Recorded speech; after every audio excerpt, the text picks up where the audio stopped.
ji derengiya şeva derbasbûyî ve dewleta Türk adagirker bi balafirên xwe yên şer êrişî binesaziya herêmê û çavkaniyên jiyanê dike.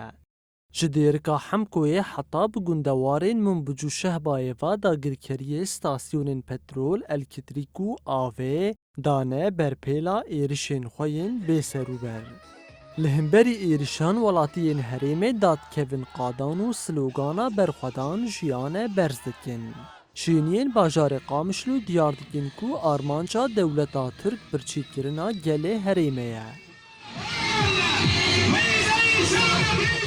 ریشه ترکی ایگو هجوم تکی سر مناطقه ما سر بنیه تحتیه هدفنا اساسی جو عالم برشیکی بیله جو عالم بازده دج ولاتی خو بقره و غیری وانا که بخی جمده وکا بچلوش راس العين اهلی حلب وانا که انین فقیره هجراندن ذي نقول المنطقه ما يجيبك وهدفنا خرابونا تشتكي اباي بايدانينا وكاس بيرديناكي نا متحده هيا ونا امريكا هيا ونتشتك هيا بيتشلو فقيرة لأهلي غزة كن بديت شو أوج أهلي غزة خربت له أنا بحسا جوات كن بيجول غزة كن إنه حرامة ونزاش زاروكي وات كوجي ودي أوناك جوي أهلي جوا خربت له.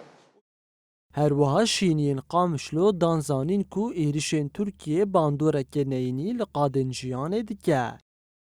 عم يوجهوا ضربات للشعب للبنى التحتية يعني في عالم كثير ما إلى ذنب. دولتا ترکا داگرکر ایریشی چافکانیین جیانه ین گلی هرمه دکه. ایریشن داگرکریه باندوری لطفاهی قادن جیانه و روشا ولاتیان دکه. ام جری خسنین مرووی داخواز دکن که سینورکی جی ایریشن داگرکریه را دینن. جبر ایریشن ترکیه ولاتیین هرمه دبن قربانی. دوی اف داگرکری راوسته تو گنهن سیویلن هرمه تنیه. يعني هالعدوان لإمتى رح يضل؟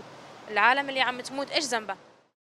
Dewleta Türk adagirker di navbera pênc û dihê cotmeha îsal de êrişî 104 navendên xizmetê kir û li gorî agahiyên rêveberiya xwe ser di encamê da nêzîka milyar û nîvek dolarên Amerîkî zirarên madî rûdan.